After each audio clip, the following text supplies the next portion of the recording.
सुनिए जी, मुझे आपसे एक जरूरी बात करनी थी। उषा जी ने अपने पति सुरेश जी से कहा, जो अभी अभी ऑफिस से आए थे। उनका चेहरा थकान से भरा हुआ था। शर्ट की बाहें मुड़ी हुई और टाई ढीली पड़ी थी। घर में घुसते ही उन्होंने बैग सोफे पर फेंका और जूते उतारते हुए कुर्सी पर थम से बैठ गए। हाँ, जो बात करनी है बाद में करेंगे, मुझे थोड़ा सांस तो लेने दो। अभी अभी ऑफिस से आया हूँ, थका हुआ हूँ। आज पूरे दिन मीटिंग्स चलती रही। बॉस ने प्रोजेक्ट की डेडलाइन आगे खिसका दी है। पहले एक कप अदरक वाली स्ट्रॉन्ग सी चाय तो बना दो। सुरेश जी ने बैग रखते हुए कहा। उनकी आवाज में दिन भर की चिड़चिड़ाहट साफ झलक रही थी। उषा जी ने मुस्कुराते हुए सिर हिलाया और रसोई घर की ओर चल दी।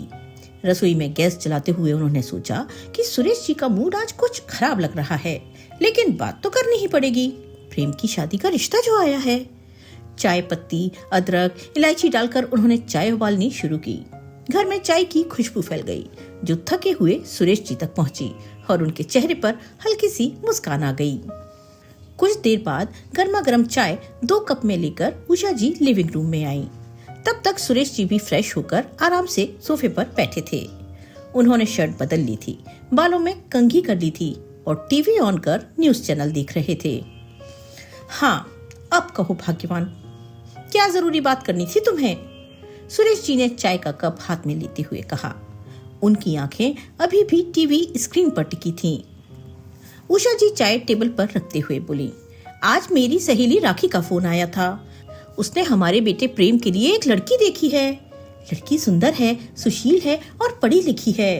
MBA किया है उसने और एक मल्टीनेशनल कंपनी में जॉब भी करती है। अच्छा खासा पैकेज है उसका।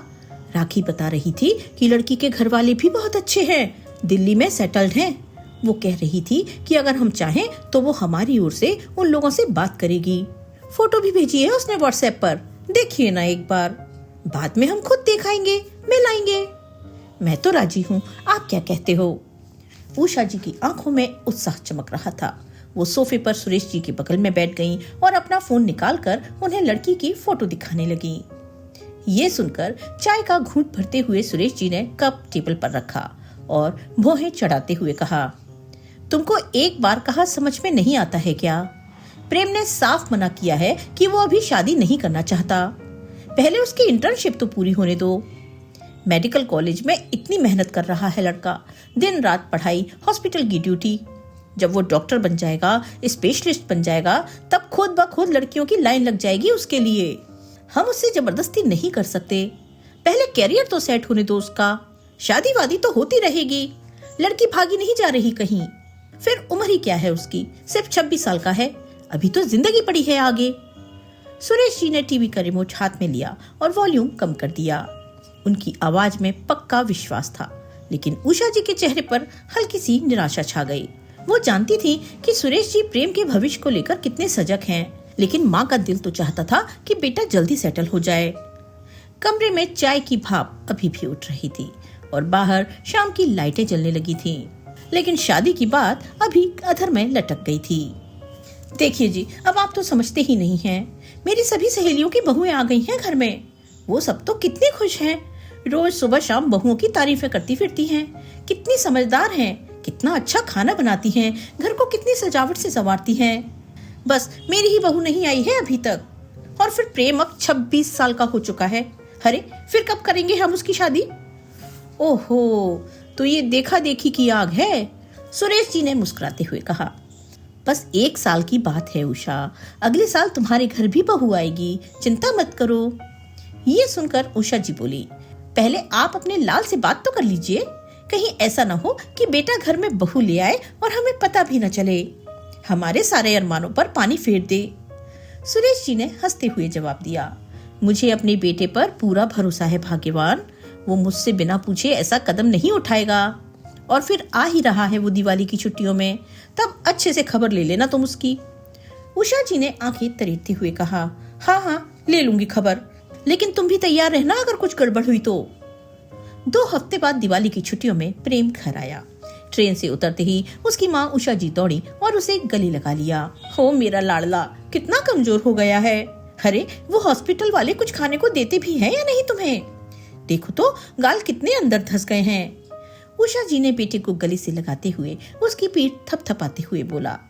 प्रेम ने हंसते हुए खुद को छुड़ाया और कहा, मॉम, मैं कमजोर नहीं हूँ, फिट हूँ। रोज जिम करता हूँ 2 घंटे और डाइट प्लान फॉलो करता हूँ सख्ती से। एक डॉक्टर को हमेशा फिट रहना चाहिए, क्यों डैड? कहते हुए उसने सुरेश जी के पैर छुए। सुरेश जी ने बेटे के कंधे पर हाथ रखा और हंसते हुए कहा, हाँ बेटा, बिल्कुल सही। ये तुम्हारी माँ की नजर है। बच्चा कितना भी मोटा क्यों ना हो जाए, माँ को हमेशा कमजोर ही लगेगा, जैसे तुझे देखकर लगता है। अभी दूध की बोतल पकड़ानी पड़ेगी। उषा जी ने नकली गुस्सा दिखाते हुए कहा, अब तू घर आ गया है ना, अब कोई डाइट वाइट नहीं चलेगी। मैं तुझे भर भर के खिलाऊंगी, घी वाले पराठे, मलाई वाली खीर और तेरे पसंदीदा आलू के कटलेट, समझा? अब आराम से मोटा हो जा मेरा राजा। प्रेम ने सर झुकाकर हंसते हुए कहा, अच्छा ठीक है मॉम, जैसी आपकी मर्जी। शाम को जब तीनों डिनर करने बैठे, टेबल पर गर्मा गर्म रोटियां, दाल मखनी, पनीर की सब्जी और सलाद सजा हुआ था। तभी उषा जी ने शादी की बात छेड़ दी।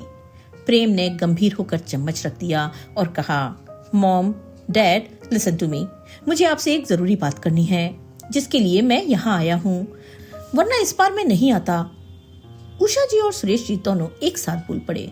हाँ कहो बेटा, क्या बात है? कुछ प्रॉब्लम तो नहीं हॉस्पिटल में? प्रेम ने गहरी सांस ली, पानी का ग्लास हाथ में लिया और धीरे धीरे बोला, मॉम, डैड, बात यह है कि मैं अपनी क्लासमेट प्रिया को पसंद करता हूँ। हम दोनों काफी समय से एक दूसरे को जानते हैं, मेडिकल कॉलेज में साथ पढ़ते हैं, ग्रुप स्टडीज करते हैं, हॉस्पिटल की ड्यूटी साथ निभाते हैं। वो बहुत समझदार है, केयरिंग है और हमारी सोच बिल्कुल मिलती है। हम दोनों शादी करना चाहते हैं। अगले साल जनवरी में इंटर्नशिप कंप्लीट हो जाएगी, फिर हम दोनों शादी करेंगे। प्रिया के मम्मी पापा रेडी हैं, बस अब आप दोनों की परमिशन चाहिए, प्लीज माँ। ये सुनकर दोनों प्रेम को देखते रह गए, जैसे कोई बिजली का करंट दौड़ गया हो पूरे कमरे में। उषा जी का चम्मच हाथ में ही थमसा गया। सुरेश जी की भौहें सिकुड़कर एक सीधी लकीर बन गई और उनका चेहरा पहले लाल हुआ, फिर सफेद पड़ने लगा। कमरे में ऐसी खामोशी छा गई कि बाहर दिवाली की तैयारियों में लगे पड़ोसियों के हंसने बोलने की आवाजें साफ सुनाई देने लगी थीं। पर इस डाइनिंग टेबल पर मानो समय ठहर सा गया हो। प्रेम ने सांस अंदर खींची और प्लेट में पड़ी दाल देखने लगा, जो अब ठंडी पड़ने लगी थी। उसकी हथेलियां पसीने से भीगी हुई थीं और दिल ऐसे धड़क रहा था जैसे छाती फट जाएगी।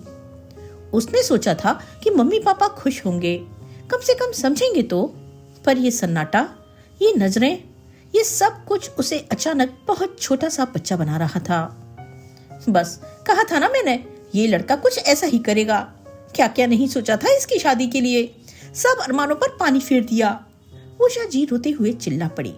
उनकी आवाज में दर्द और गुस्सा दोनों घुले हुए थे।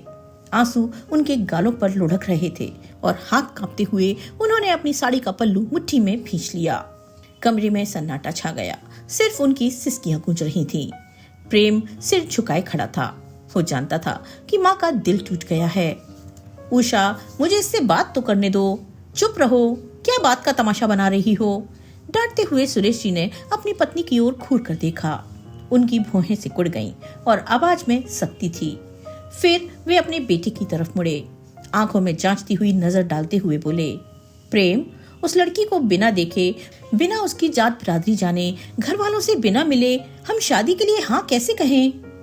उनकी आवाज में चिंता थी, लेकिन साथ ही एक पिता की जिम्मेदारी भी थी, जो सदियों पुरानी परंपराओं से बंधी हुई थी। डैड, आप हाँ तो कहिए, मैं सबसे मिलवा दूंगा आपको। प्रिया और उसके घर वाले आपको बहुत पसंद आएंगे और वो हमारी बिरादरी से ही बिलोंग करते हैं। डोंट वरी, प्रेम ने उत्साह से कहा। उसकी आंखें चमक उठी। वो आगे बढ़ा, हाथ जोड़कर पिता के सामने खड़ा हो गया। प्रेम ने पहली बार सिर उठाया। उसकी आंखों में अब डर के साथ साथ दृढ़ता भी थी। डैड, कैरियर तो बन ही रहा है दोनों का, हम साथ में प्रैक्टिस करेंगे। प्रिया के पापा खुद भी एक डॉक्टर हैं, उनका अपना क्लिनिक है, वो लोग सपोर्ट कर रहे हैं, हमें कोई दिक्कत नहीं आएगी। उषा जी ने रुमाल से आंखें दबाई। उनकी आंखें नम थीं, पर वो रोना नहीं चाहती थी। पर बेटा, हमने तो सोचा था तुम्हारी शादी हमारे रिश्तेदारों में कोई अच्छा सा घर, कोई ऐसा परिवार जिसे हम जानते हो, जिसकी लड़की हमने देखी हो बचपन से, जिसके यहाँ हमारे आने जाने की रिश्तेदारी हो।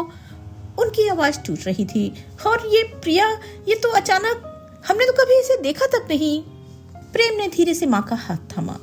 मॉम, प्रिया का घर भी अच्छा है और सबसे जरूरी बात, हम एक दूसरे से प्यार करते हैं। 5 साल से साथ हैं, एक दूसरे की कमियां खूबियां सब जानते हैं। हमने साथ में एग्जाम दिए, साथ में नाइट ड्यूटी की, साथ में मरीजों को बचाया। ये कोई फिल्मी प्यार नहीं है, ये साथ जीने मरने की बात है। सुरेश जी ने सिर हिलाया। बेटा, प्यार तो ठीक है, पर शादी समाज है, रीति रिवाज है। हमारे यहाँ तो लड़के लड़की की कुंडली मिलाई जाती है, घर की इज्जत का सवाल है। उषा जी ने बीच में टोका। और अगर ये लड़की हमें पसंद ना आई तो हम कैसे रहेंगे इसके साथ? बेटा, तूने हमें एक बार भी ना पूछा, ना बताया, बस अचानक शादी की बात। प्रेम ने गहरी सांस ली। मॉम, डैड, मैं यही तो कहने आया हूँ, आप लोग मिल लीजिए उनसे, जान तो लीजिए प्रिया को, उसके मम्मी पापा को। एक बार बात कीजिए, फिर फैसला कीजिए। मैं जबरदस्ती नहीं कर रहा, बस एक मौका दे दीजिए। कमरे में फिर खामोशी छा गई, पर इस बार वो सन्नाटा पहले जैसा नहीं था। अब उसमें एक सवाल था, एक उम्मीद थी, एक नई शुरुआत की आहट थी।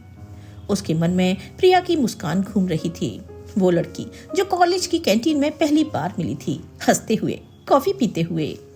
प्रेम को लगता था कि सब ठीक हो जाएगा, बस थोड़ा समझाना पड़ेगा। ठीक है, सुरेश जी ने गहरी सांस लेकर कहा। उनकी आवाज में थोड़ी नरमी आ गई। अगले रविवार तुम उन लोगों को घर बुला लो, यही बात करेंगे। ओके डैड, जैसा आप कहें। प्रेम ने राहत की सांस ली। रात को उषा जी ने बिस्तर पर करवट बदलते हुए सुरेश जी से कहा, आपने ऐसे कैसे हाँ कर दिया जी? आप जानते हैं मेरी क्या अरमान है प्रेम की शादी को लेकर। उनकी आवाज धीमी थी, लेकिन इसमें उनका दर्द साफ झलक रहा था। वे बचपन से सपना देखती आई थीं, धूमधाम से बारात, रस्में, रिश्तेदारों की भीड़ और एक ऐसी बहू जो उनकी तरह घर संभाले। अब सब कुछ अनजाना लग रहा था। जानता हूँ भाग्यवान, सुरेश जी ने आंखें बंद करके कहा। उनका हाथ उषा जी के कंधे पर रखा। अगले रविवार को वो लोग आ रहे हैं, हम खुलकर बात करेंगे। ठीक है, अब सो जाओ और मुझे भी सोने दो। लेकिन उषा जी की आंखें खुली की खुली रह गईं। मन में 1000 सवाल घूम रहे थे। क्या ये शादी वैसी होगी जैसी वो चाहती है? क्या उनके सपने पूरे होंगे? रविवार की दोपहर प्रिया का परिवार, पिता मोहन जी और माता जी प्रेम के घर मिलने आए। सुरेश जी और उषा जी ने मुस्कुराहटों के साथ हाथ जोड़े और सबको सोफे पर बिठाया। फिर चाय की प्यालियां और मठरी नमकीन की प्लेटें सजाकर पहले तो मौसम की बातें हुई, पड़ोस की नई दुकान, बच्चों की पढ़ाई। फिर सुरेश जी ने गला साफ किया और बोले, भाई साहब, प्रिया बेटी हमें बहुत पसंद है। प्रेम ने बताया आपको हमारा बेटा भी पसंद है, तो बिना वक्त गवाए आगे की बात करते हैं। मोहन जी ने सहमति में सिर हिलाया। हाँ, जरूर कहिए। तो सुरेश जी ने कुर्सी आगे खिसकाई और अपनी आवाज में थोड़ी गहराई लाते हुए कहा, देखिए, हमारा एक ही बेटा है, पढ़ा लिखा कर डॉक्टर बना दिया। शादी को लेकर थोड़े अरमान तो है ही। आप जो कहना चाहें खुलकर कहिए। मोहन जी कुछ बोलते इससे पहले सुरेश जी ने प्रेम की ओर देखा और मुस्कुराते हुए कहा, बेटा, प्रिया को घर दिखा ला, तब तक हमारी बातें हो जाएंगी। प्रेम ने ओके डैड कहकर उठते हुए प्रिया का हाथ थामा और दोनों कमरे से बाहर निकल गए। उनके जाते ही अंदर का माहौल अचानक सख्त हो गया। सुरेश जी ने आवाज नीची की, देखिए भाई साहब, बारातियों का स्वागत हमारे कहे अनुसार होना चाहिए। 5 सितारा होटल, राजस्थानी थीम, दहेज का सारा सामान हमारी पसंद का, इटालियन मार्बल से बना डाइनिंग टेबल, कोरियाई बेडरूम सेट, कपड़े डिजाइनर और बहू गहनों से लदी आएगी। ये हमारी सदियों पुरानी परंपरा है। बेटा डॉक्टर है तो उसके लिए महंगी गाड़ी, कम से कम मर्सिडीज या BMW और 10 लाख नगद। उषा जी भी बोल पड़ी, अरे इतने ऊंचे खानदान में रिश्ता जोड़ रहे हैं, ये तो बहुत कम है। उषा जी ने ऐसे सिर हिलाया जैसे ये सारी बातें पहले से तय हों। उनकी डिमांड सुनकर मोहन जी का चेहरा पीला पड़ गया। उनकी आवाज कांपने लगी। भाई साहब, जितना आपने कहा उतनी मेरी हैसियत नहीं। प्रेम ने शायद नहीं बताया, मैं एक छोटा सा क्लिनिक चलाता हूँ। 2 बेटियां और हैं और एक बेटा। उनकी पढ़ाई, शादी। सुरेश जी ने हाथ चटका। ठीक है, तो शादी मुमकिन नहीं, हमें बिरादरी में नाक नहीं कटवानी अपनी। उषा जी ने तल्खी से कहा, देख लीजिए, बेटी की खुशी प्यारी है या पैसा। मोहन जी ने हाथ जोड़े। उनकी आवाज कांप रही थी। बहन जी, मैं हाथ जोड़ता हूँ, बच्चों की खुशी का सवाल है। मैं बर्बाद हो जाऊंगा। वो आपकी टेंशन है, हमारी नहीं, उषा जी ने कटाक्ष किया। इतने में दरवाजे पर कदमों की आहट हुई। प्रिया और प्रेम लौट आए। प्रिया के पिता का चेहरा उदास था। उनकी आंखें लाल थीं, जिससे उसे कुछ अंदाजा हो गया। पापा चले, उसने धीरे से कहा। मोहन जी उठे। कोई और बात नहीं हुई और वहां से निकल गए। कार में बैठते ही मोहन जी ने प्रिया को सब कुछ बता दिया, जिसे सुनकर वो फूट फूट कर रोने लगी। उसकी सिसकियां कार की खिड़कियों से बाहर निकलकर सड़क पर बिखर गईं। मोहन जी ने साफ कह दिया कि ऐसे लालची घर में वो अपनी बेटी नहीं देंगे। प्रेम ने भी घर का माहौल देखा, पर उसे कुछ समझ नहीं आया। फोन पर उसने प्रिया से बात की। जब उसने सारी बात सुनी तो उसका चेहरा सख्त हो गया। वो अपने घर लौटा और मम्मी पापा के सामने खड़ा हो गया। उसकी आवाज में पहली बार गुस्सा था। जहां से रुपया और गहनों से लदी बहू मिले बुला लेना, मैं शादी कर लूंगा, पर एक बात याद रखना, उसके साथ मैं कभी खुश नहीं रहूंगा, ना उसे खुश रख पाऊंगा। उषा जी का चेहरा सफेद पड़ गया। सुरेश जी की उंगलियां मेज पर ठकठकाने लगी, लेकिन दोनों चुप रहे। प्रिया की हालत देखकर उसके मम्मी पापा का दिल पसीज गया। वो दिन रात आंसू बहाती, आंखें सूजी हुई, चेहरा उदास, जैसे कोई जिंदा लाश घूम रही हो। खाना प्लेट में परोसा जाता तो 2-4 कौर खाकर अधूरा छोड़ देती। पेट की भूख से ज्यादा दिल की भूख सता रही थी। रातों को नींद नहीं आती। प्रेम का नाम ले लेकर बड़बड़ाती, प्रेम प्रेम, जैसे कोई मंत्र जप रही हो। मोहन जी जानते थे उनकी बेटी का दिल प्रेम में बसता है। हलक करो तो जिंदगी भर की सजा हो जाएगी। कितनी रातें उन्होंने जाग कर सोचा, कितनी बहसें हुई, पर आखिरकार उन्होंने हार मान ली। ठीक है, शादी कर लो, कहते हुए उनकी आवाज कांपी, लेकिन आंखों में सुकून था। शादी की तारीख पक्की हो गई। 1 महीने बाद की। गहने सोने के, कपड़े सिल्क के, दहेज में नकदी 7 लाख। लेकिन गाड़ी की व्यवस्था नहीं हो पाई। मोहन जी हाथ जोड़कर बोले, सुरेश जी थोड़ा वक्त दे दीजिए, अगले साल तक। प्रेम ने उन्हें बीच में ही टोका, डैड प्लीज, गाड़ी बाद में भी आ जाएगी, प्रिया मेरे साथ है ना। सुरेश जी और उषा जी मान तो गए, लेकिन चेहरे पर चिढ़ साफ दिख रही थी। बारात विदा होने लगी तो उषा जी ने प्रिया की मां का हाथ थामा और धीरे से कान में फुसफुसाया, गाड़ी याद रखना बहन जी, वादा किया है आपने। फिर मुड़कर चली गईं। कार धूल उड़ाते हुए ऐसे निकल गई जैसे कोई तूफान गुजर गया। लेकिन प्रिया और प्रेम पीछे खड़े थे, हाथ में हाथ थामे, उंगलियां एक दूसरे में उलझी हुई। प्रिया की मांग में सिंदूर, प्रेम की आंखों में सपने। दुनिया की सारी दौलत उनके पास थी, एक दूसरे की मुस्कान। हवा में अभी भी हलवे की मिठास और दूर कहीं मंदिर की घंटियां बज रही थीं। जब प्रिया शादी करके घर में पहली बार आई तो अपनी सासू माँ का चेहरा देखकर सहम सी गई। दरवाजे पर खड़ी सास की आंखों में एक आग थी, जैसे कोई पुराना हिसाब बराबर करने की तैयारी में हो। प्रिया ने झिझकते हुए पैर छुए।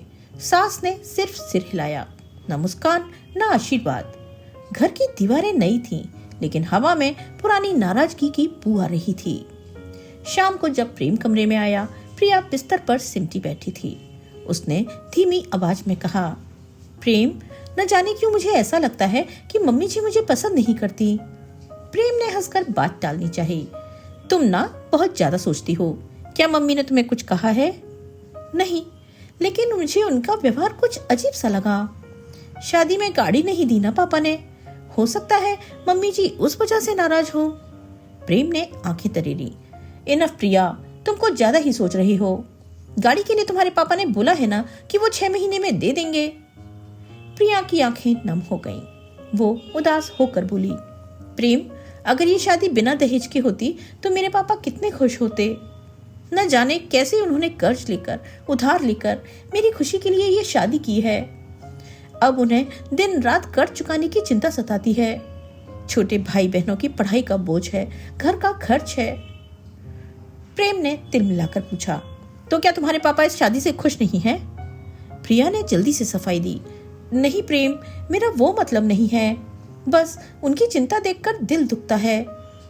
प्रेम ने ठंडे लहजे में कहा, प्रिया, ये शादी बिना दहेज के नहीं हो सकती थी, हमारे खानदान की परंपरा है ये। इतना कहकर वो करवट बदलकर आंखें बंद कर सो गया, जैसे बात खत्म हो गई हो। प्रिया अंधेरे में अकेली रह गई। उसका मन हजार सवालों से घिर गया। कल तक प्रेम दहेज मांगने पर अपने माँ बाप से इतना अपसेट था। फोन पर उसने कहा था, प्रिया, मैं अपनी माँ को समझाऊंगा, तुम्हारे पापा की मजबूरी मैं जानता हूँ। आज वही प्रेम परंपरा का नाम लेकर बात खत्म कर रहा था। शादी से पहले वो पापा के साथ सहानुभूति दिखाता था, कहता था दहेज एक सामाजिक बुराई है, मैं इसके खिलाफ हूँ। आज अचानक उसका लहजा बदल गया, जैसे प्रिया के पापा उसके लिए अजनबी हो। एक दिन में इतना बदलाव। प्रिया की छाती में एक सूनापन सा फैल गया। क्या प्रेम की मोहब्बत भी दहेज की गाड़ी के इंतजार में थी? क्या उसकी सहानुभूति सिर्फ शादी के पहले की स्क्रिप्ट थी? वो सोचते सोचते रोने लगी। आंसू तकिए में समा गए और कब नींद आ गई पता ही न चला। अगले दिन सुबह ठीक 6 बजे सास की तेज आवाज गूंजी, अरे बहू, सुबह के 6 बज चुके हैं, सूरज सर पर आ गया, उठना है या नहीं? ये मायका नहीं ससुराल है तुम्हारा, घोड़े बेचकर सो रही हो। सासू माँ की कड़क आवाज सुनकर प्रिया हड़बड़ाकर उठी और दरवाजे की ओर लपकी। सॉरी मम्मी जी, आदत नहीं है इतनी सुबह उठने की, तो आंख नहीं खुली। ठीक है, जल्दी नहा धोकर आओ, आज तुम्हारी पहली रसोई है, सबके पैर छूकर रसोई घर में घुसना। आंखें तरेड़ते हुए उषा जी वहां से चली गई। प्रिया बाथरूम जाने के लिए कपड़े निकालने लगी। कपड़े निकालते हुए वो आराम से सोते हुए प्रेम की ओर देखकर सोचने लगी, कितनी आराम की होती है ये लड़कों की जिंदगी। ना कोई चिंता, ना कोई फिक्र, पूरी जिंदगी माँ बाप का प्यार। शादी के बाद भी अपना घर नहीं छोड़ना पड़ता, न सास ससुर के ताने, न दहेज की चिंता, बस अपने हिसाब से जीते हैं। ये सोचकर प्रिया की आंखों से आंसू बह निकले। तभी अचानक उसे याद आया, वो लेट हो रही है। जल्दी से नहाने भागी और आधे घंटे में तैयार होकर बाहर चली गई। हॉल में सास ससुर, बुआ सास, चाची सास सब बैठकर बातें कर रहे थे। प्रिया ने सास के कहे अनुसार सबके पैर छुए। उषा जी बोली, बहू, पहले सबके लिए चाय बना दे। प्रिया किचन में जाकर सबके लिए कड़क चाय बना लाई। सबने चाय पीकर तारीफ की, सिवाय सास के। चाय पीकर बुआ सास उठी और पहली रसोई वो मुंह दिखाई के नेक में सोने के झुमके दिए। चाची सास ने सोने के कड़े दिए। ये सब पाकर प्रिया खुश हो रही थी कि तभी उषा जी ने हाथ से सब छीनते हुए कहा, बहू, इनको तो मैं संभाल कर रखती हूँ, तुम नाश्ता बना लाओ। प्रिया की 1 मिनट की खुशी फिर टेंशन में बदल गई। वो अनमने मन से किचन की ओर बढ़ गई। कुछ देर बाद सबको नाश्ता देकर खुद भी नाश्ता करने बैठी थी कि उषा जी ने आदेश दिया, बहू, दोपहर का खाना समय से बना देना।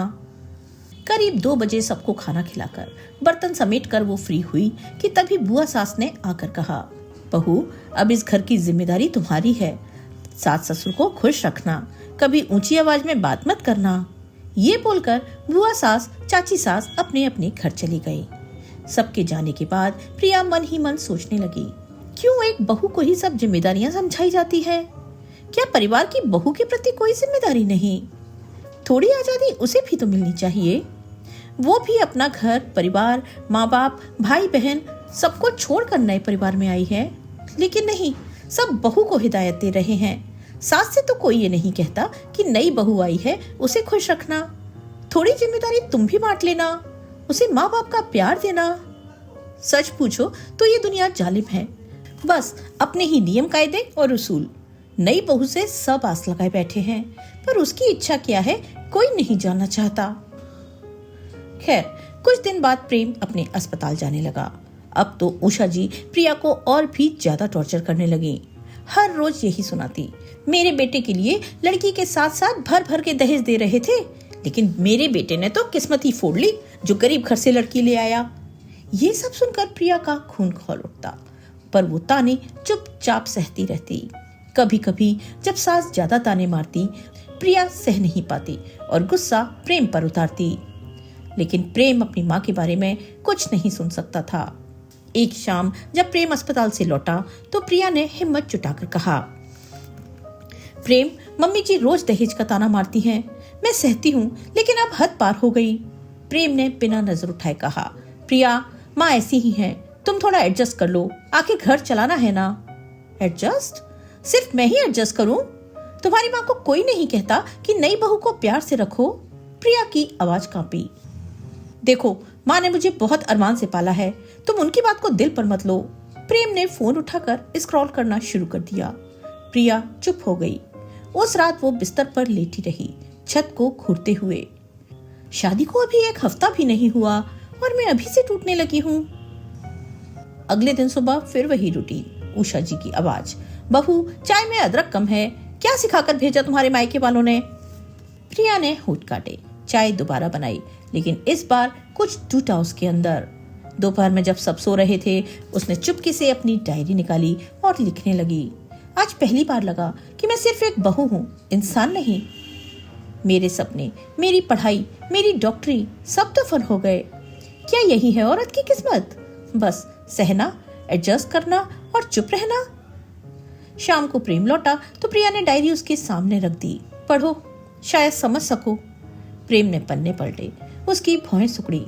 आखिरी पन्ने पर प्रिया ने लिखा था, अगर ये घर मुझे तोड़ रहा है तो मैं टूट कर भी नहीं जी सकती। मुझे अपनी डॉक्टरी वापस चाहिए। प्रेम चुप रहा, फिर धीरे से बोला, प्रिया, मैं माँ से बात करूंगा, लेकिन तुम भी समझो, घर की जिम्मेदारी अकेले उनकी नहीं है। प्रिया ने पहली बार मुस्कुराने की कोशिश की, पर वो मुस्कान नकली ही लग रही थी। धीरे धीरे उषा जी की जिद और हट ने प्रिया की जिंदगी को एक अंधेरी गुफा में बदल दिया, जहां से निकलने का कोई रास्ता नजर नहीं आता था। पहले तो मायके वालों का आना जाना लगा रहता था। माँ की गोद में सिसकियां लेती प्रिया को देखकर पापा चुपके से आंसू पोंछते, भाई बहन हंसी मजाक में थोड़ी राहत देते, लेकिन उषा जी ने इसे भी अपनी सत्ता पर हमला समझ लिया। अब कोई भी मायके से मिलने आता तो दरवाजे पर खड़ी होकर साफ साफ कहती, प्रिया हमारे यहाँ खुश है, बहुत खुश है, बार बार आकर क्या साबित करना चाहते हो? हमारी बहू है, हम संभाल लेंगे, तुम्हारी जरूरत नहीं। उनकी आवाज में इतना कड़वापन होता कि आने वाला सहम कर लौट जाता, और प्रिया अंदर से दरवाजे की ओट से सब सुनती, आंसू पीती रहती, पर बोलने की हिम्मत नहीं जुटा पाती। धीरे धीरे मायके का रास्ता बंद हो गया। फोन पर भी बातें कम हो गईं, क्योंकि सास की नजर हर वक्त उस पर होती। इधर प्रेम भी थक चुका था। माँ की हर शिकायत उसके कान में जहर की तरह घुलती। तेरी बीबी सुस्त है, कामचोर है, मायके वालों को बुलाकर घर में बखेड़ा करती है। और प्रेम, जो कभी प्रिया की हंसी का दीवाना था, अब उस पर गुस्सा उतारने लगा। सुबह नाश्ते में देर हुई तो चिल्लाता, क्या कर रही थी इतनी देर? शाम को थका हुआ आता तो नाराजगी से मुंह फेर लेता। प्रिया की आंखों में छिपी उदासी को देखने की फुर्सत ही नहीं। प्रिया खुद को 4 दीवारों में कैद एक परिंदा महसूस करने लगी, जिसके पंख कुतर दिए गए हों। सुबह प्रेम हॉस्पिटल और ससुर ऑफिस चले जाते। घर में सिर्फ सास का साम्राज्य बचता और प्रिया पूरा दिन ताने सुनती। देखो, हमारे जमाने की बहुएं सुबह 4 बजे उठती थी, तू तो 10 बजे तक सोती है। तेरे मायके में क्या सिखाया? घर चलाना नहीं आता तुझे? पति को खुश रखना बहू का धर्म है, तू तो बस रोना धोना जानती है। सास कभी प्यार से नहीं बोलती, ना ही उसे बाजार जाने देती, ना रिश्तेदारों से मिलने देती। कहती, घर की बहू बाहर क्या करेगी, यही रहकर काम कर। प्रिया खुद खुद कर जीने लगी।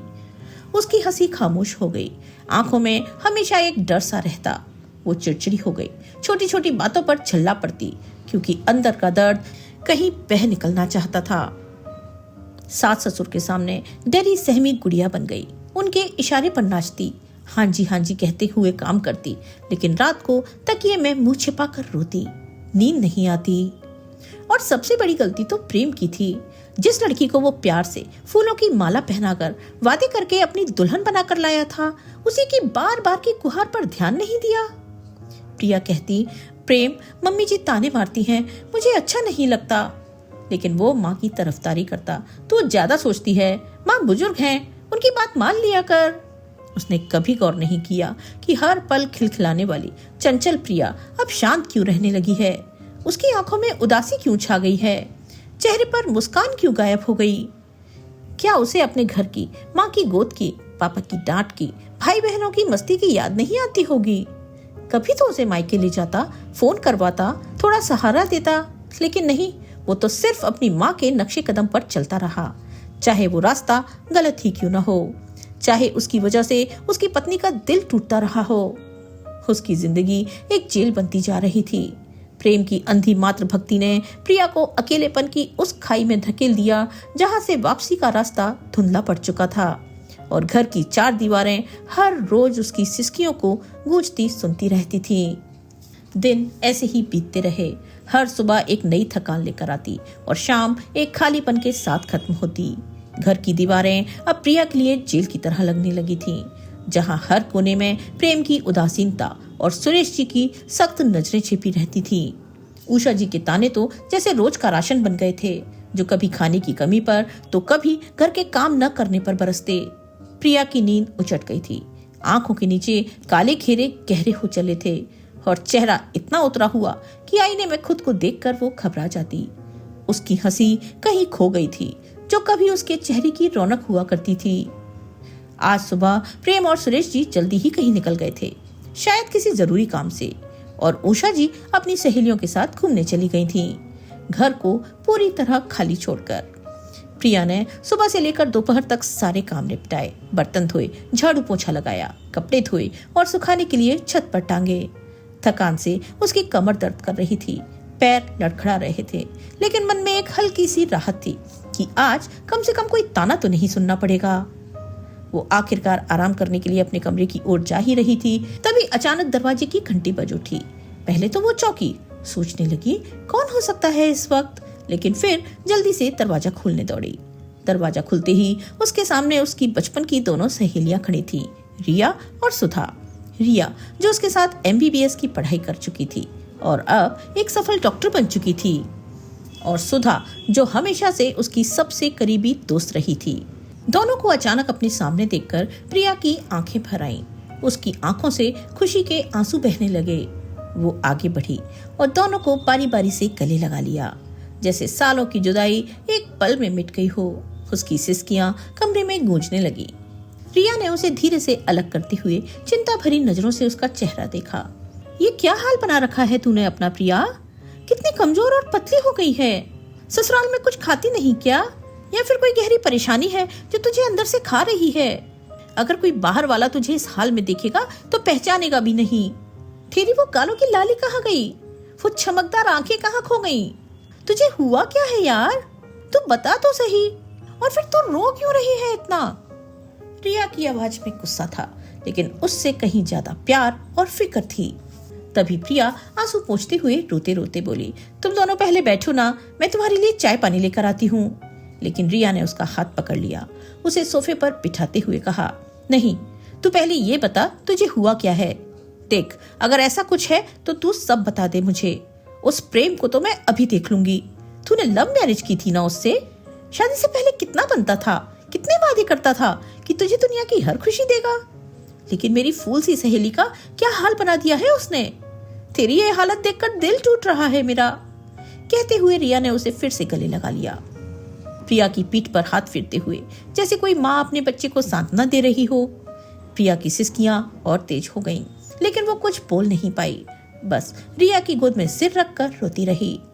तभी प्रिया की बचपन की सहेली सुधा, जो अब तक चुपचाप खड़ी सब देख रही थी, आगे बढ़ी और बोली, अरे तुम दोनों पहले शांत हो जाओ, बैठो आराम से, मैं तुम्हारे लिए चाय लेकर आती हूँ, फिर शांति से बैठकर सारी बात करेंगे।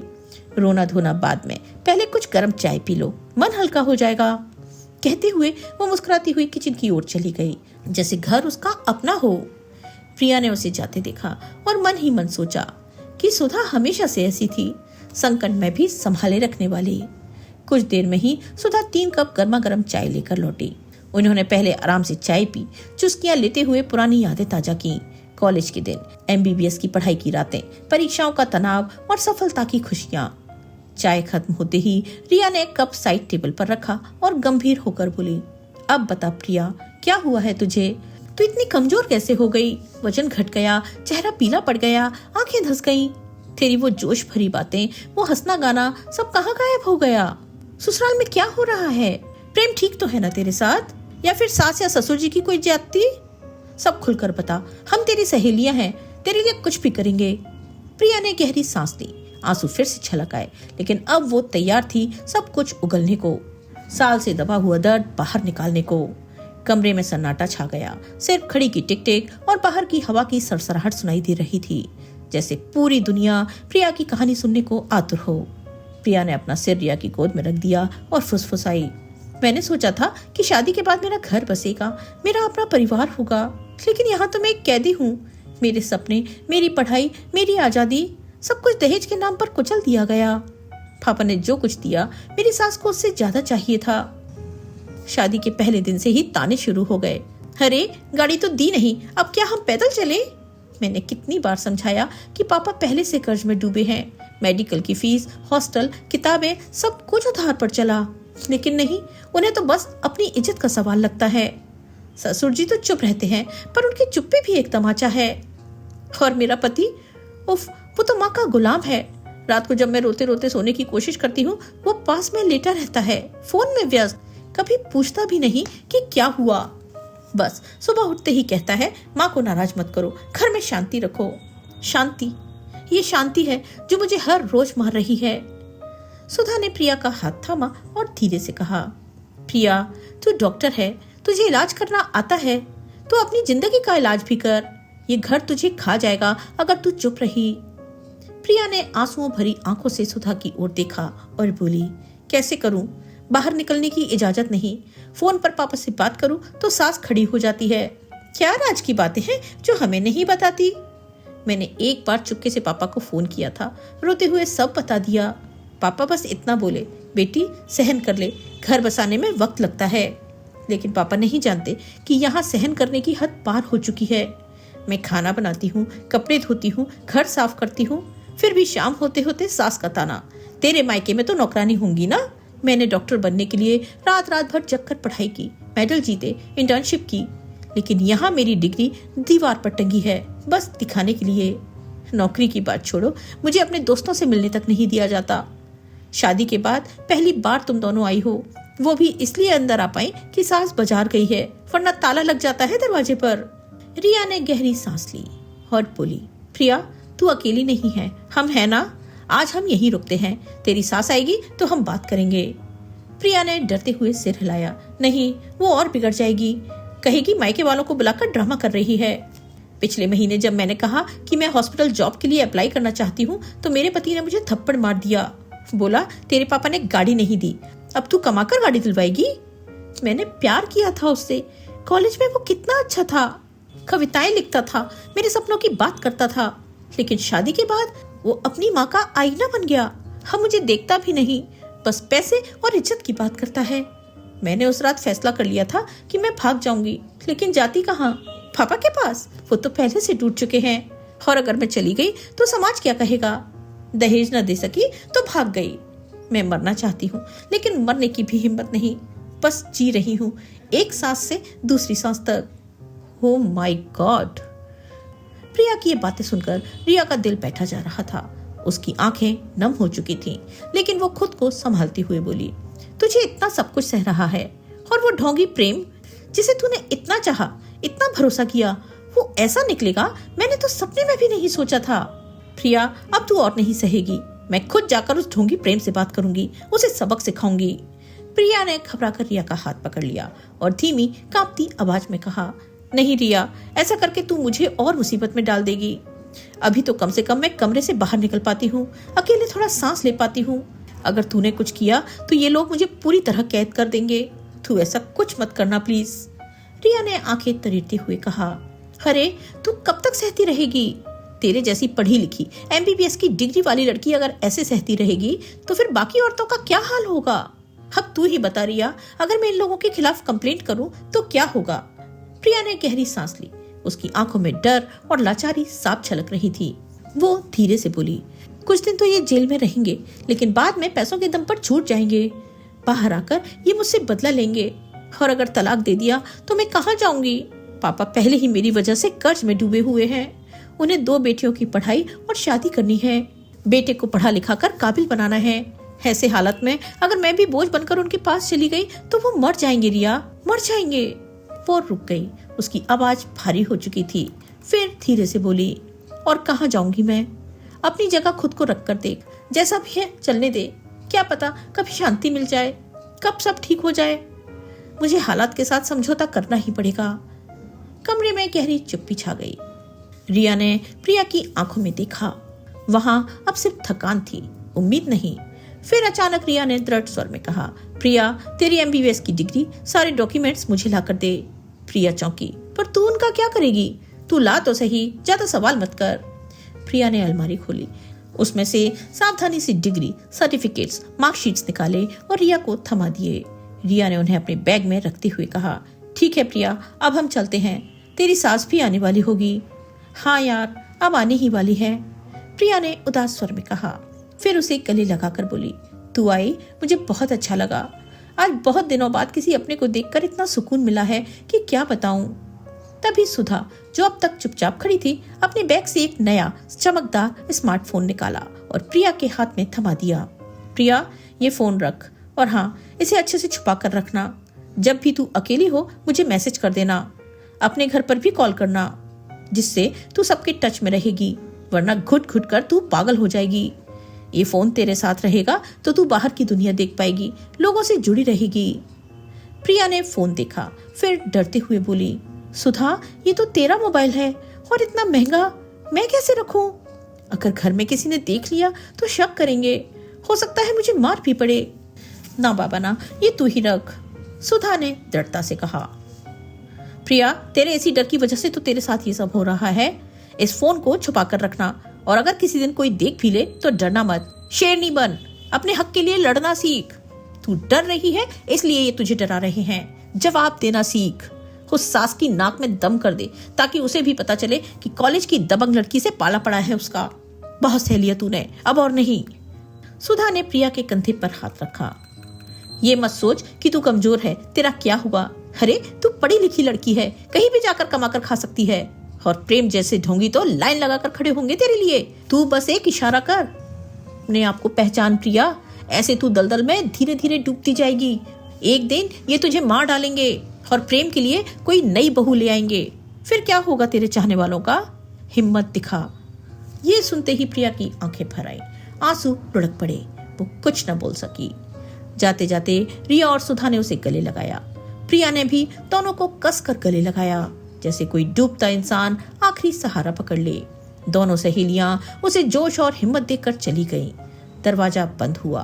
प्रिया अकेली रह गई, हाथ में नया फोन, दिल में एक नन्ही सी चिंगारी, शायद अब कुछ बदलने वाला था। उनके जाने के बाद प्रिया ने उस फोन को साइलेंट मोड पर रख दिया और जल्दी से अपनी अलमारी में छुपा दिया। तभी दरवाजे की घंटी बजी। उसने दरवाजा खोला। क्या कर रही थी महारानी, जो इतनी देर लगा दी दरवाजा खोलने में? टीवी देख रही होगी।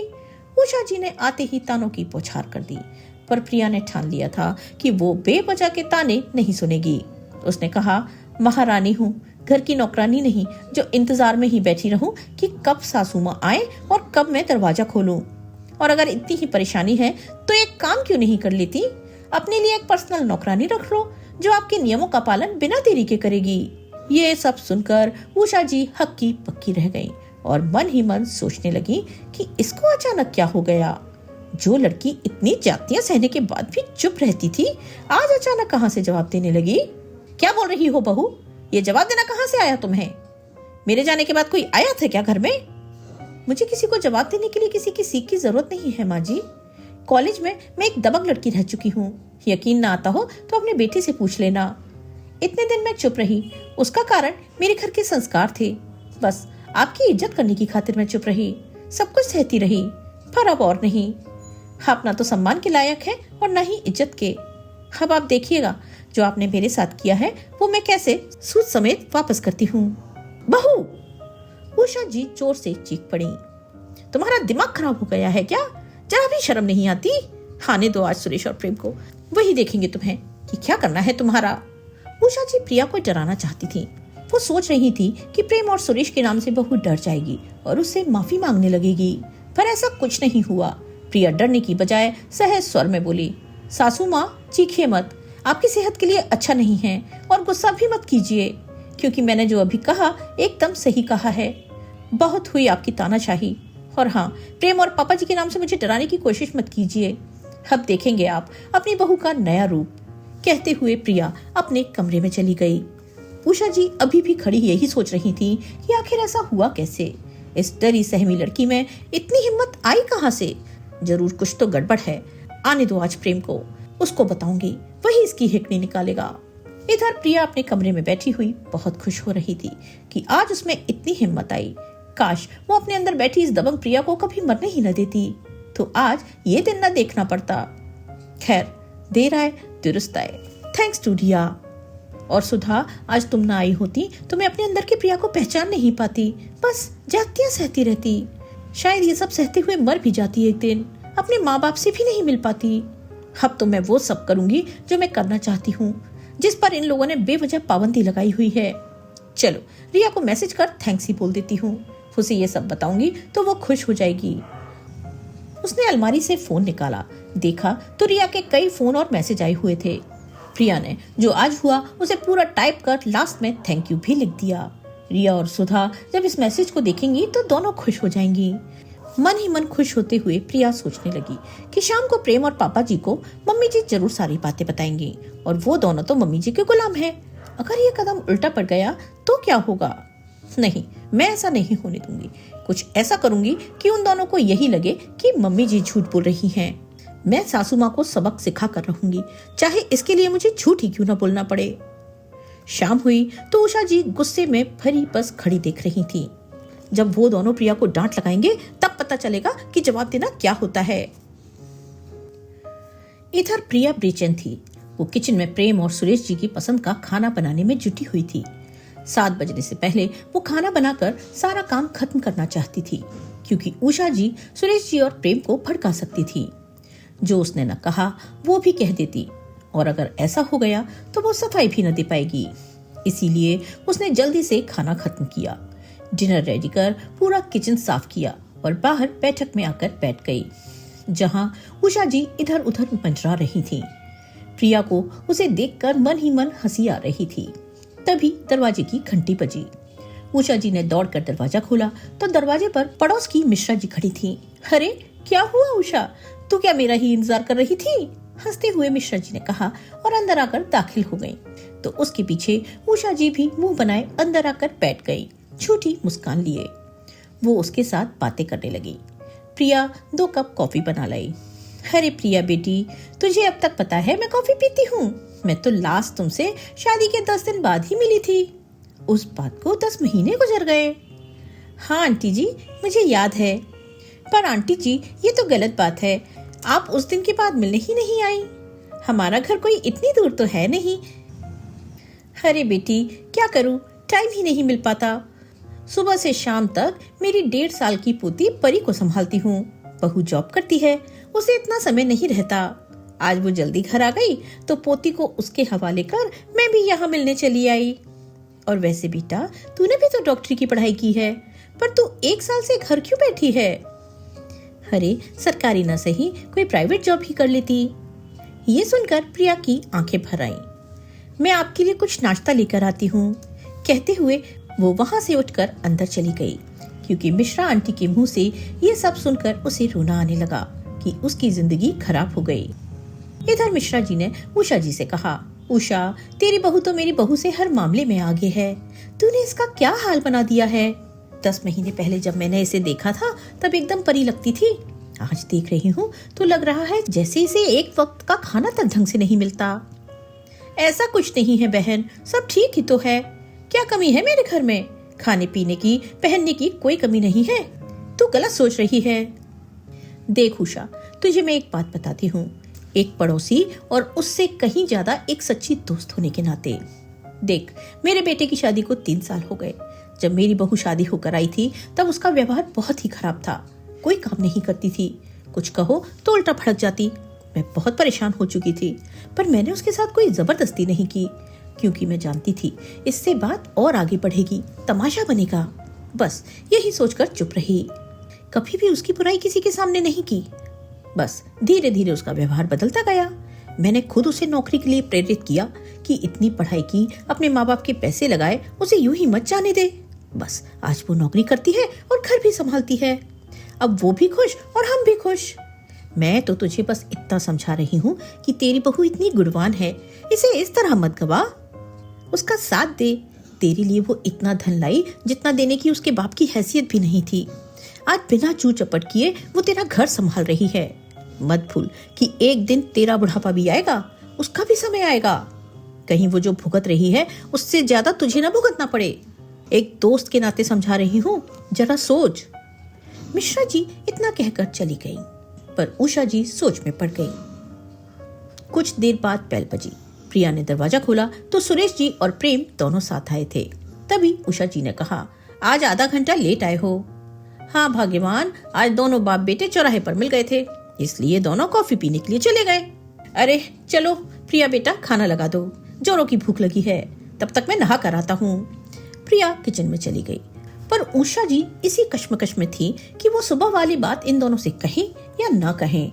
अभी मिश्रा जी जो बातें बोलकर गई थी वो भी सही हैं, लेकिन अगर मैं इस कल की आई हुई लड़की से डर जाऊंगी तो ये तो मेरे सिर पर चढ़कर नाचने लगेगी।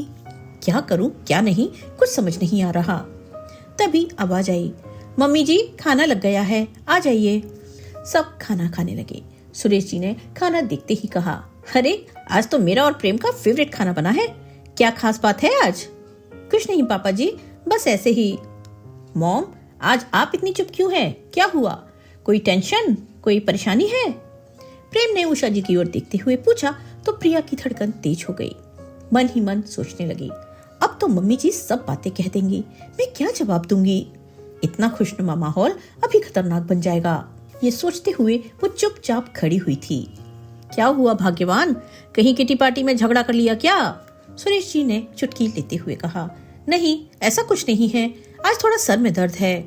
तो मॉम, आप खाना खाकर दवाई लेकर सो जाओ ना। हाँ बेटा।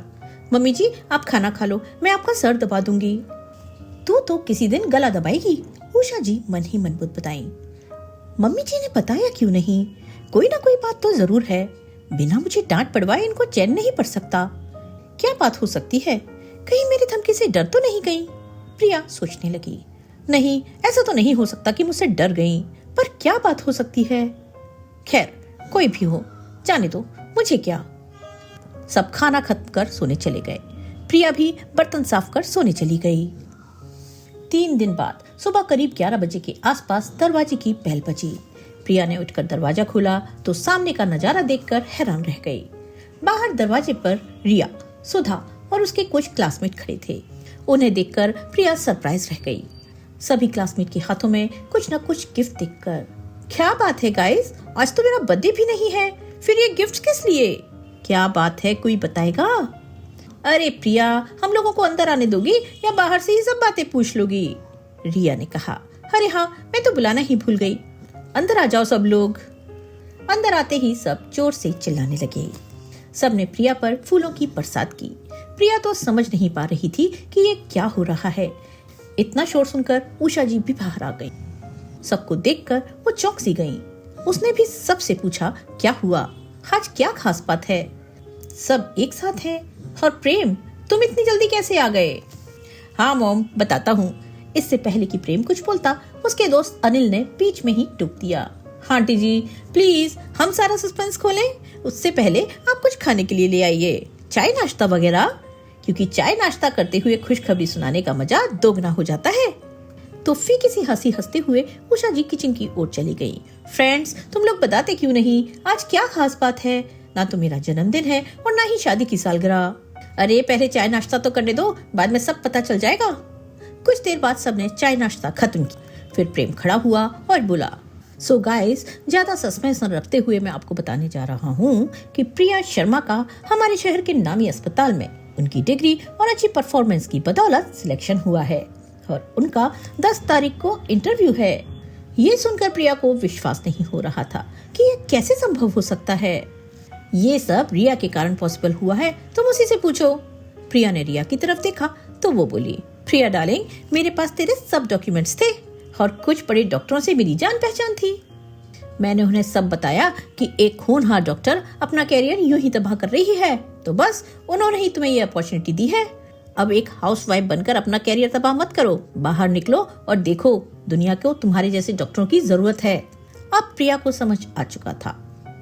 उषा जी मन ही मन कुड़ने लगी। नहीं, ये नहीं हो सकता। मैं इस लड़की को किसी भी कीमत पर डॉक्टर नहीं बनने दूंगी, चाहे कुछ भी हो जाए। अरे आंटी जी, आप चुप क्यों खड़ी हैं? आप कुछ नहीं कहेंगी? रिया ने कहा तो सुधा बोली, अरे रिया, तू भी कैसी बातें कर रही है? आंटी जी अपना स्पीच अभी जाया नहीं करेंगी। वो जब प्रिया डॉक्टर बन जाएगी तब एक शानदार पार्टी देंगी, तब बोलेंगी। क्यों आंटी जी, सही कहा ना मैंने? तो उषा जी हल्की सी मुस्कुरा दी। सबने प्रिया को गिफ्ट दिए और काफी देर बातचीत और सब प्रक्रिया समझाने के बाद सब चले गए। प्रिया भी अपने कमरे में चली गई। तभी पीछे से प्रेम आया और बोला, प्रिया, आज बहुत खुशी का दिन है, शाम को रेडी रहना, मूवी और डिनर के लिए बाहर चलेंगे। लेकिन प्रेम, क्या मम्मी जी और पापा जी मानेंगे? उन्हें क्या प्रॉब्लम होगी यार? वो तो उल्टा खुश होंगे, उनकी भी तो इज्जत बढ़ जाएगी ना। चलो अब मैं चलता हूँ, लेट हो रहा हूँ। Okay bye. बनावटी मुस्कान लिए प्रिया ने भी बाय किया।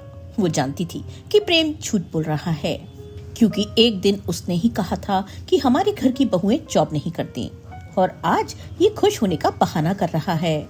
पर अब चाहे कुछ भी हो जाए, मैं किसी के रोकने से रुकने नहीं वाली। शाम को करीब 6 बजे प्रेम ने फोन किया। लैंडलाइन की घंटी बजी तो उषा जी ने दौड़ते हुए फोन उठाया। हेलो मॉम, मैं प्रेम बोल रहा हूँ। प्रिया कहाँ है? किचन में है, खाना बना रही है। अरे मैंने उसको बोला था ना कि रेडी रहना, शाम को मूवी और डिनर पर जाएंगे। अब बात करवाओ मेरी उससे। 1 मिनट बेटा, किससे पूछकर तुमने ये मूवी और डिनर का प्लान बनाया है? मॉम, इसमें पूछना क्या है? आज उसका सिलेक्शन हुआ है तो थोड़ा तो बनता है उसके लिए। बेटा तुम घर आ जाओ, फिर बात करते हैं। मॉम, आप उसे बोल तो दो रेडी हो जाए। ओके। इतना बोलकर उषा जी ने फोन काट दिया। उसका कुछ तो करना पड़ेगा, वरना ये लड़की हमारा इस घर में रहना दूभर कर देगी। उषा जी बड़बड़ाती हुई किचन की ओर लपकी। कहाँ जाने की तैयारी की जा रही है आज मैडम जी? उषा जी गुस्से में बोली। कहीं भी तो नहीं मम्मी जी, अब ज्यादा भोली मत बन। फिल्म और डिनर के लिए जा रही है, मुझसे बिना पूछे प्लान बनाया तुमने। देखिए मम्मी जी, न तो ये मेरा प्लान है और न ही मैं कहीं जा रही हूँ। ये आपके बेटे ने तय किया था, आप उसी से पूछना। सुन लड़की, तुझे ये डॉक्टर बनने का सपना देख रही है ना, तू कभी डॉक्टर नहीं बन पाएगी। जब तक मैं जिंदा हूँ तब तक तो नहीं। डॉक्टर तो मैं बनकर रहूंगी मम्मी जी, चाहे जो हो जाए। तू डॉक्टर एक ही शर्त पर बनेगी, अपने बाप को बोल मेरे बेटे को गाड़ी दे। 6 महीने का समय दिया था और 10 महीने हो गए। मम्मी जी, मैं डॉक्टर बन जाऊंगी तो आपको गाड़ी ला दूंगी। पापा के पास अभी इतना नहीं है कि वो गाड़ी खरीद कर दे सकें। जब हैसियत नहीं थी तो शादी क्यों की इस बड़े घर में? सब जानती हूँ मैं, तुझे और तेरे बाप को अमीर लड़का देखा नहीं कि डोरे डाल दिए। और वो तेरा बाप, उसके तो मजे हो गए। लड़की ने अच्छा लड़का फंसा लिया, यही संस्कार देता है तुम सबको। जब पैसे खर्च नहीं कर सकता तो पैदा क्यों करता है लड़कियां? बस मम्मी जी, बहुत हो गया। अब मैं मेरे माँ बाप के खिलाफ एक शब्द भी नहीं सुनूंगी। चुप कर लड़की। गुस्से में उषा जी ने प्रिया के बाल कसकर पकड़ लिए और बोली, ज्यादा होशियार मत बन, सब मालूम है मुझे। अगर तेरी शादी इस घर में ना होती तो तेरा बाप सौदा करता तेरा। देखना, तेरी बहनों की शादी वो इसी तरह से करेगा, खंगाल। और कर भी क्या सकता है? मेरे प्रेम पर तो जादू टोना किया होगा तुमने, तभी तो तेरे अलावा उसे कुछ दिखाई नहीं देता था। तू क्या समझी थी इस घर पर राज करेगी? मेरे रहते तो तू अपनी पसंद का खा भी नहीं सकती, तो राज क्या करेगी? मॉम, आप ये क्या कर रही हो? छोड़ो प्रिया के बाल। पीछे से अपने बेटे प्रेम की तेज आवाज सुनकर उषा जी का चेहरा सफेद पड़ गया। ये इतना जल्दी कैसे आ गया? मन ही मन बुदबुदाते हुए उषा जी ने मुड़कर देखा तो प्रेम की आंखों से अंगारे बरस रहे थे। मॉम, मैंने सोचा नहीं था कि आप इतना घटिया काम भी कर सकती हैं। प्रिया ने मुझे कितनी बार बताने की कोशिश की, पर मैंने हर बार इसको ये कहकर चुप करा दिया कि मैं अपने माँ बाप के खिलाफ एक शब्द भी नहीं सुनूंगा। पर मुझे नहीं पता था कि मेरे जाने के बाद वो इतने जुल्म सहती है। वो बेटा, बस मॉम, बहुत हो गया। प्रिया, तुम अपना बैग पैक करो, हम अभी और इसी वक्त इस घर से जा रहे हैं। अच्छा बेटा, अब इस 2 कौड़ी की औरत के लिए तू अपने माँ बाप को छोड़ेगा? अब यही दिन देखना बाकी रह गया था। फिर उषा जी प्रिया की तरफ देखकर आंखें निकालते हुए बोली, पड़ गया तुझे चैन? अरे जिस दिन तूने मेरे बेटे को अपने जाल में फंसाया था, मैं उसी दिन समझ गई थी, एक दिन तू उसे उसके माँ बाप से अलग करके ही दम लेगी। मम्मी जी, आप ये क्या बोल रही हैं? प्रिया भरे गले से बोली, मैंने आपका क्या बिगाड़ा है? आप जैसा कहती हैं वैसा करती हूँ। जो आप लोगों को पसंद नहीं वो काम कभी नहीं करती। 10 महीने हो चुके हैं मुझे मम्मी पापा भाई बहनों से मिले हुए। कभी ये नहीं सोचती कि इसका भी अपने माँ बाप से मिलने का मन करता होगा। अच्छा, तेरी इच्छा पूरी होने दूं, और हमारी इच्छा का क्या, जो तेरे बाप ने अभी तक गाड़ी देने की इच्छा अधूरी छोड़ रखी है। बस मॉम, बहुत हो गया। आप अपने लालच में इतनी गिर जाओगी मैंने सोचा नहीं था। प्रिया, तुम जल्दी से अपना बैग पैक करो। आज इतनी खुशी के मौके पर मैं तुम्हारी आंखों में आंसू नहीं देख सकता। ये सुनकर प्रिया बहते आंसुओं के साथ अंदर चली गई और अपना सामान पैक करके ले आई। सॉरी मॉम, मैं ऐसा कभी नहीं करना चाहता था, लेकिन आपने मुझे मजबूर कर दिया। इतना कहकर प्रेम प्रिया का हाथ पकड़कर घर से बाहर निकल गया। उषा जी वहीं अपना सर पकड़कर बैठ गईं। उन्होंने कभी सोचा नहीं था कि उसके लालच के चक्कर में उसका बेटा एक दिन उन्हें छोड़कर चला जाएगा। कुछ देर बाद सुरेश जी घर आए तो उषा जी की आंखों से बहते आंसुओं को देखकर घबराते हुए बोले, अरे क्या हुआ भाग्यवान, आज इतनी खुशी के मौके पर तुम रो क्यों रही हो। उषा जी कुछ नहीं बोल पा रही थी। तभी सुरेश जी पानी लेकर आए और उषा जी को देते हुए बोले, अब बताओगी भी कि हुआ क्या है। अरे हुआ क्या है, वही हुआ जो हमने कभी सोचा ही नहीं था। तुम्हारा लाल ये घर छोड़कर चला गया है। क्या, तुम ये क्या बोल रही हो। वो तो बता रहा था कि आज प्रिया को जॉब मिल गई है और वो दोनों मूवी और डिनर के लिए बाहर जाने वाले हैं। फिर वो घर छोड़कर कैसे जा सकता है। उषा जी कुछ नहीं बोली तो सुरेश जी को समझते देर नहीं लगी। अच्छा, तो आपने उसे कुछ न कुछ कहा होगा। अरे कैसे न कहूँ, वो डायन मेरे बेटे को अपने जाल में फंसा चुकी थी, तभी तो मेरा बेटा मुझसे बिना पूछे उसको मूवी दिखाने ले जा रहा था। उषा, अब वो बड़ा हो चुका है, उसकी शादी हो चुकी है। अब वो बच्चा नहीं है जो हर बात में तुम्हारी सलाह लेगा। तुम्हारे इसी बिहेव के कारण अब वो तुझे हमेशा के लिए छोड़कर चला गया है। अब बैठी रहो हाथ पर हाथ रखे, बोलकर सुरेश जी अंदर चले गए। उनकी बातें सुनकर उषा जी के चेहरे पर अब न गुस्सा था न जवाब, बस पछतावे की लकीरें थीं। अचानक उन्हें मिश्रा जी के वो शब्द याद आने लगे कि देखना उषा, एक दिन तेरा भी बुढ़ापा आएगा। आज तू बहू को जितना सताएगी, कल वही तेरे बुढ़ापे में तुझे रुलाएगी। ये शब्द उषा जी के कानों में गूंजने लगे। सही कहा था मिश्रा जी ने, जो बहू हमेशा माँ जी कहकर सम्मान देती थी, आज उसी ने जाते वक्त पीछे मुड़कर भी नहीं देखा। और शायद सही किया, यही मेरी करनी का फल है। ये सोचते हुए उषा जी की आंखों से आंसू बहने लगे। वो मन ही मन बुदबुदाने लगी, मुझे माफ कर देना बेटी, तेरी माँ से गलती हो गई। मैं लालच में अंधी हो गई थी। मुझे लगा दहेज से घर चलता है, पर अब समझ आया घर तो रिश्तों से चलता है। तभी सुरेश जी पास आए और उनके कंधे पर हाथ रखकर बोले, भाग्यवान, रोने से कुछ नहीं होगा। अगर सच में पछतावा है तो चलो चलकर बेटी और बहू को वापस लेकर आते हैं। अभी भी वक्त है, रिश्ते की डोर पूरी तरह टूटी नहीं है। ये सुनकर उषा जी ने उनकी ओर देखा। आंखों में आशा की हल्की सी चमक उभरी। धीरे से बोली, हाँ, अब मैं बहू नहीं बेटी बनाकर लाऊंगी उसे, और अपनी हर गलती का हिसाब प्यार से चुका दूंगी। ये कहते हुए उषा जी वहां से उठी। आज पहली बार उनके कदम लालच के नहीं बल्कि सुधार की दिशा में बढ़े, क्योंकि हर गलती का अंत एक नई शुरुआत से भी हो सकता है। दोस्तों, आपको आज की ये कहानी कैसी लगी, लाइक और कमेंट करके जरूर बताएं। अगर आप हमारे चैनल पर पहली बार आए हैं तो चैनल को सब्सक्राइब करना बिल्कुल ना भूलें। मिलते हैं एक नई कहानी के साथ। तब तक के लिए स्वस्थ रहिए, मस्त रहिए और अपने अपनों का ख्याल रखिए। आपका बहुत बहुत धन्यवाद।